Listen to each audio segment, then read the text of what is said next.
अमरीकी सेंटकॉम के तर्जुमान admiral Brad Cooper ने दावा किया है कि ईरान ने ड्रोन हमले 86 और बैलिस्टिक मिसाइल हमले 90% तक कम हो गए। अब तक ईरान के 30 से ज़ायद बहरी जहाज़ तबाह कर दिए गए, जिनमें ड्रोन बरदार जहाज़ भी शामिल हैं। ईरान के मवाजना स्पेस कमांड सेंटर को भी निशाना बनाया। अगले मरहले में ईरान की मिसाइल पैदावार की सलाहियत मुकम्मल ख़त्म कर देंगे। गुज़िश्ता 72 घंटों में अमरीकी तैयारों ने ईरान में 200 अहदाफ को निशाना बनाया। B-2 तैयारों ने बैलिस्टिक लॉन्चर्स पर 2000 पाउंड के दर्जनों बम गिराए।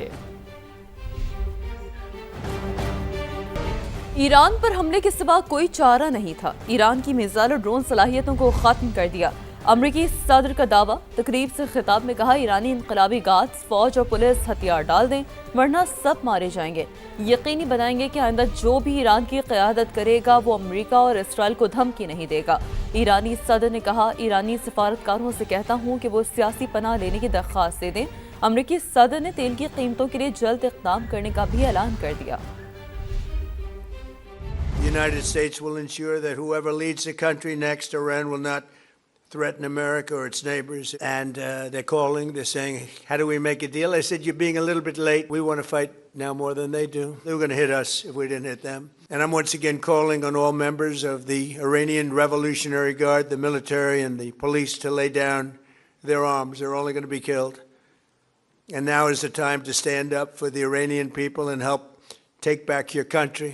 We also urge Iranian diplomats around the world to request asylum and to help us shape a new and better Iran. So they have no air force, they have no air defense. All of their airplanes are gone. Their communications are gone. Missiles are gone, launches are gone. My administration announced decisive action to help keep down the oil prices. अमरीकी secretary दिफा पीट हेक्सेथ ने अमरीकी central command का दौरा करते हुए कहा कि अमरीकी फ़ौज के पास काफ़ी गोला बारूद बाकी है। ईरान के खिलाफ अपनी मुहिम जारी रख सकते हैं। ये ईरान की गलतफहमी है कि अमरीका तवील जंग नहीं लड़ सकता। जंग की टाइमलाइन सिर्फ हमारी है। ईरान के खिलाफ हमलों में तेज़ी आने वाली है। अभी तो हमने जंग शुरू की है।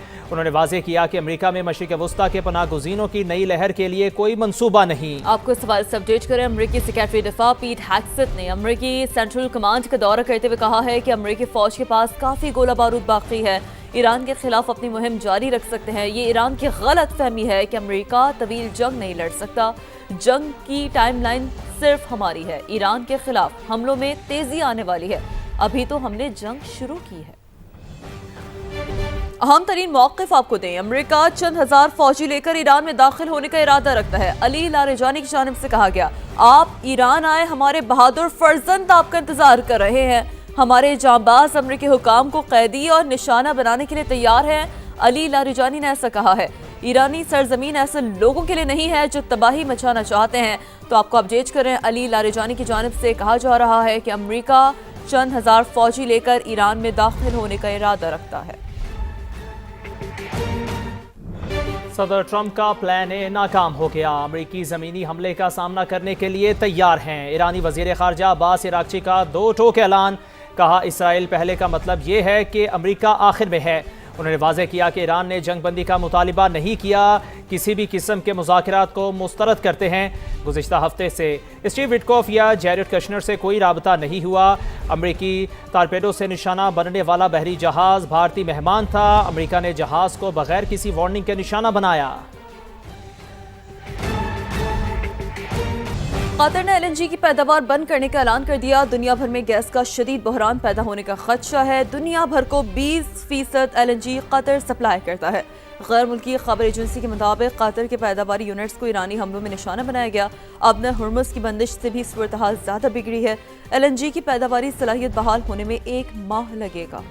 तो आपको इस बारे से अपडेट करें। बड़ी अहम खबर है LNG की हवाले से। कतर ने LNG की पैदावार बंद करने का ऐलान कर दिया है और दुनिया भर में गैस का शदीद बहरान पैदा होने का खदशा बताया जा रहा है। इस ऐलान के बाद रॉयटर्स ये रिपोर्ट कर रहा है, दुनिया भर को 20% LNG कतर सप्लाई करता है। गैर मुल्की खबर एजेंसी के मुताबिक कतर की पैदावारी यूनिट्स को ईरानी हमलों में निशाना बनाया गया। अब न हुर्मुज़ की बंदिश से भी सूरत हाल ज़्यादा बिगड़ी है। अमेरिका का तेल की आलमी मंडी पर दबाव कम करने के लिए बड़ा फैसला। खबर एजेंसी के मुताबिक अमेरिका ने समुद्र में मौजूद रूसी तेल की फरोख्त की इजाज़त दे दी।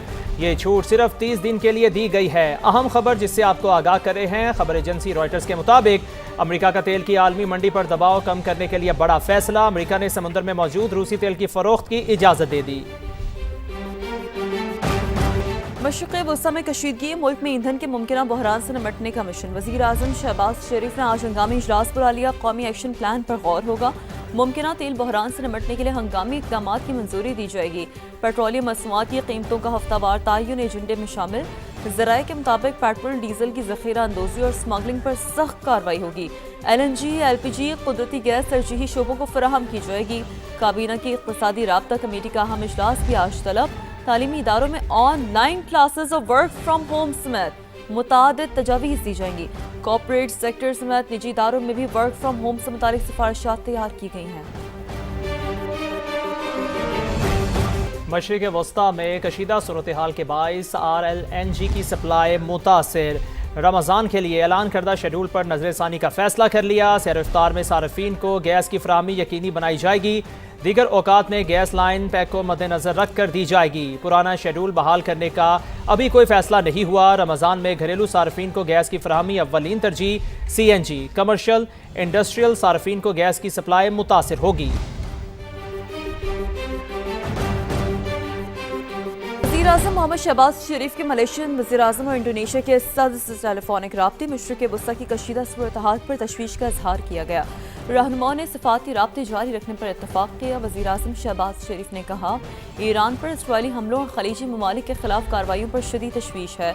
तमाम रियासतों की खुद मुख्तारी और इलाक़ाई सालमियत का एहतराम UN चार्टर के मुताबिक यकीनी बनाना चाहिए। दोनों रहनुमाओं से गुफ्तगू में वज़ीर आज़म ने जोर दिया कि तमाम फ़रीक तहम्मुल का मुज़ाहरा करें, कशीदगी कम करें और मसाइल सफारतकारी के जरिए हल करें। वज़ीर आज़म ने दोनों रहनुमाओं को अफ़गानिस्तान से मुताल्लिक़ हालिया पेशरफ्त और दहशतगर्दी के खिलाफ पाकिस्तान की कोशिशों से आगाह किया। पाकिस्तान कशीदगी के खात्मे के लिए कोशिश कर रहा है। वज़ीर आज़म और फील्ड मार्शल ने कोशिशें की जो अब भी जारी हैं कि ये जंग बंद हो। राना सनाउल्लाह की प्रोग्राम नदीम मलिक लाइव में गुफ्तगू। कहा, PTI को वज़ीर आज़म हाउस में ब्रीफिंग में जाना चाहिए था।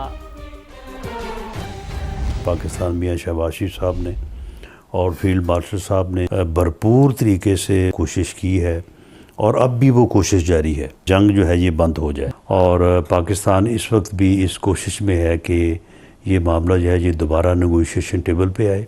इस मकसद के लिए पाकिस्तान ना सिर्फ ख़ुद अपने तौर पे कोशा है बल्कि जो दूसरे इस्लामी ममालिक हैं उनके साथ भी राब्ते में है और उनको भी बीच में जो है वो हम कोशिश कर रहे हैं कि वो भी अपना किरदार अदा करें।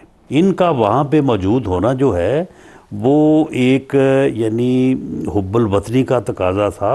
उसके लिए मैं समझता हूँ कि इनको अपनी पार्टिसिपेशन जो है उसको वहाँ पे शो करना चाहिए था और जो भी कमी महसूस करते वहाँ पे ये बात करते। अपोजिशन की तरफ से या PTI की तरफ से एक बहुत अच्छा यानी अमल होता, एक्ट होता अगर ये वहाँ पे जाते थे।